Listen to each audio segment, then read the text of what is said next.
America එක්සත් ජනපදයේ ජාතික ස්වභාවික විද්‍යා කෞතුකාගාරයේ ඇතුළු කුටියක තැන්පත් කර ඇති ලොව දුර්ලභ ගණේලා සැලකෙන සැමගේ සිත් පැහැරගන්නා ලද නිල් දියමන්තියක් වේ. සියවස් 4ක් පුරාවට ලොව වඩාත් කතා බහට ලක් වූ දියමන්තියක් වේ නම් ඒ අන් කිසිවක් නොව හෝප් නම් මේ නිල් දියමන්තියයි. 16 වන සියවසත් 19 වන සියවසත් අතර කාලේ ඉන්දියාවේ ගොල්කොන්ඩා ප්‍රදේශයේ ක්‍රියාත්මක වූ ලොව මිල අධිකම දියමන්ති රසකට උපත දුන් කොල්ලූරු පතල හෝප් දියමන්තියේ නිජබිමයි. එහි ඇති දුර්ලභ නිල් පැහැය කැරට් 45කටත් වඩා විශාල වීමත් හැරුණු කොට මේ දීප්තිමත් නිල් දියමන්තිය පිටුපස සැඟවුණු තවත් කතාවක් ඇත. එනම් ඒ සුන්දර නිල් දියමන්තිය වසාගත් ශාපයේ කතාවයි.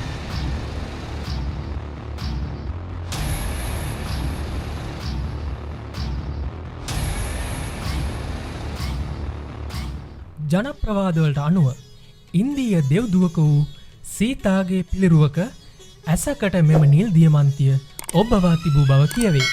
යම් යම් මූලාශ්‍රවල සීතාගේ පිළිරුවේ ඔටුන්නට මෙම නිල් දියමන්තිය ඔබවා තිබූ බවත් කියවේ. සොරකු විසින් එය පිළිරුවෙන් ගලවා ඉවත් කිරීම සියවස් ගණනාවක් පුරාවට ඇදී ගිය මෙම ශාපයට ආරම්භය විය.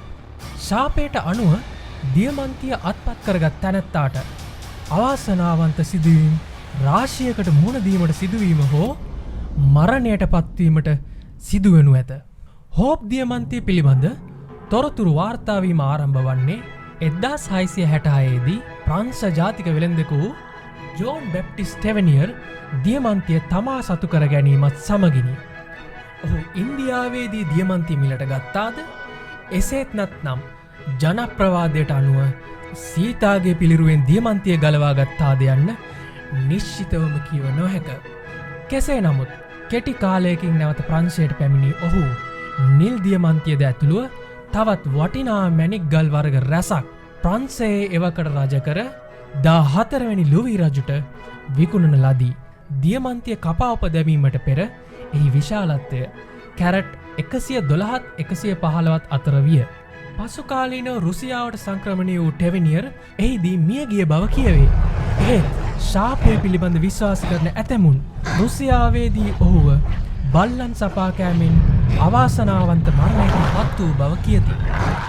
14 වෙනි ලුවී රජු විසින් දියමන්තිය කපා ඔප දැමීමෙන් පසු එහි බර කැරට් 67ක් පමණ වූ අතර එය ප්‍රංශ නිල් දියමන්තිය ෆ්‍රෙන්ච් බ්ලූ හා ඔටුන්නේ නිල් දියමන්තිය The Blue Diamond of the Crown වැනි නම් වලින් හඳුන්වා දෙන ලදී.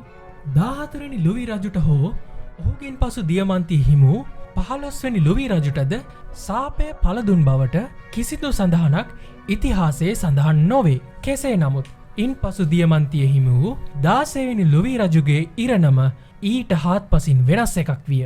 1792 ප්‍රංශ විප්ලවයේදී 16 වෙනි ලුවී රජු හා ඔහුගේ අගමේසිය වූ මාරි අන්තොනෙට් රෙජිනගේ හිස් ගසා දමන ලද අතර රජ පවුල සතුව තිබූ ප්‍රංශ නිල් දියමන්තිය ඇතුළු සියලුම වස්තුව සොරකම් කරන ලදී. පසු කාලීනව විටින් විට සොරාගත් ආභරණ සොයාගෙනුනත් දශක දෙකකට ආසන්න කාලයක් පුරාවට නිල් දියමන්තිය ඉතිහාසයෙන් ගිලිහී ගොස් තිබුණි.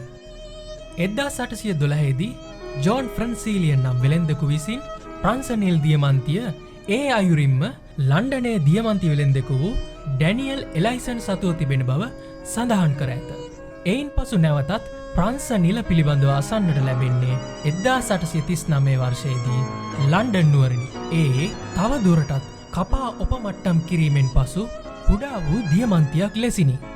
මෙවර දියමන්තියේ හිමිකරුවා වූයේ හෙන්රි පිලිප් හෝප් නම් බැංකු ආයෝජකයෙකි. එතැන් පටන් අද දක්වාම ප්‍රංශ නිල් දියමන්තිය හෝප් දියමන්තිය ලෙසින් හඳුන්වන ලදී. එහි අවසන් හිමිකරුවා වූ ලෝඩ් ෆ්‍රැන්සිස් හෝප් විසින් දියමන්තිය විකුණා දමන තෙක් පරම්පරා 3ක් පුරාවට දියමන්තිය හෝප් පවුල සතු විය. ෆ්‍රැන්සිස් හෝප් සූදු අන්තුවෙකු වූ අතර ණයබරින් නිදහස්වීම සඳහා හෝප් දියමන්තිය විකුණා දැමීම හැර වෙනත් විකල්පයක් ඔහු සතු නොවීය. නිලියක වූ ෆ්‍රැන්සිස්ගේ බිරිඳ විවාහ කීපයක් කරගත් නමුත් වයස 72 දී දිලිඳු බවින් පීඩා විඳ මිය ගියාය. කීප වරක් හෝප් දියමන්තිය පැළඳීම ඇය කෙරෙහි අවාසනාව ළඟා වීමට හේතු වූ බව බොහෝ දෙනෙක් විශ්වාස කරයි. ඉන් පසු වසර කීපයක් තුළ වෙළඳුන් කීප දෙනෙකු අතට පත් වූ හෝප් දියමන්තිය වසර 1909දී ඇමරිකානු ස්වර්ණාභරණ වෙළෙන්දකු වූ පියරේ කාටියේ විසින් මිලදී ගන්නා ලදී. සුසෑන් පැච් නම් ලේඛිකාව විසින් ලියූ හෝප් දියමන්තිය නම් ග්‍රන්ථයේ පියරේ විසින් දියමන්තිය එවලින් වොල්ෂ් මැක්ලීන් නම් කාන්තාවකට විකිණීමට උත්සාහ දරා තිබූ බවත් දියමන්තිය ශාපය පිළිබඳ කතාව අදාළ කාන්තාව ආකර්ෂණය කර ගැනීමට ගොතන ලද්දක් බවත් සඳහන් වේ. එවැනි කතාවක් ගෙතීමට හේතු වූයේ අදාළ කාන්තාව විසින් තම සැමියාට ඕනෑම අවාසනාවන්ත දෙයක් තමාට වාසනාව කැන්දන බවට පවසා තිබීමත් එය සත්‍යයක් කර පෙන්වීමටත් ඕනෑකම තිබූ නිසාවෙනි. දියමන්තිය ඔබ්බවා තිබූ ආභරණය මිලට ගැනීම මුලදී ප්‍රතික්ෂේප කළ එවලින් විසින් දියමන්තිය මිලදී ගැනීමට කැමැත්ත පළ කළේ එය හිස් පලඳනාවක් ලෙස නැවත සකස් කිරීමෙන් පසුව බව කියවේ. පසුකාලීනව එය වර්තමානයේ දක්නට ලැබෙන පරිදි කුඩා දියමන්ති 16කින් වට වූ පෙන්ඩනයක් ලෙස සකස් කරන ලදී. වාසනාව වෙනුවට අවාසනාව එවලින් සොයා එන්නේ ශාපයේ කතාව ගොතන ලද්දක්ම නොවන බව පසක් කරමිනි.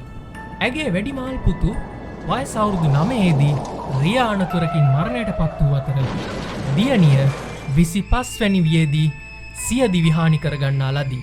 ඇගේ ස්වාමියා උන්මත්තකයෙකු ලෙසින් මානසික රෝහලක ප්‍රතිකාර ලැබමින් සිටියදී මිය ගිය බව සඳහන් වේ.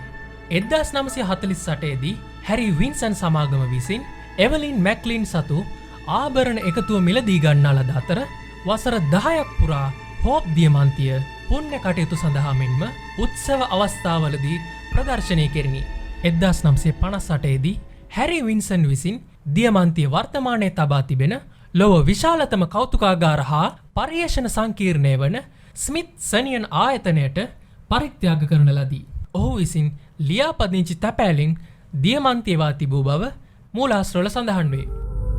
1997දී තිරගත වූ සුප්‍රකට Titanic චිත්‍රපටියේන Heart of the Ocean නැමති නිල් දියමන්තිය කතාව සඳහාද පාදක කරගෙන ඇත්තේ මෙම හෝප් දියමන්තිය බව කියවේ.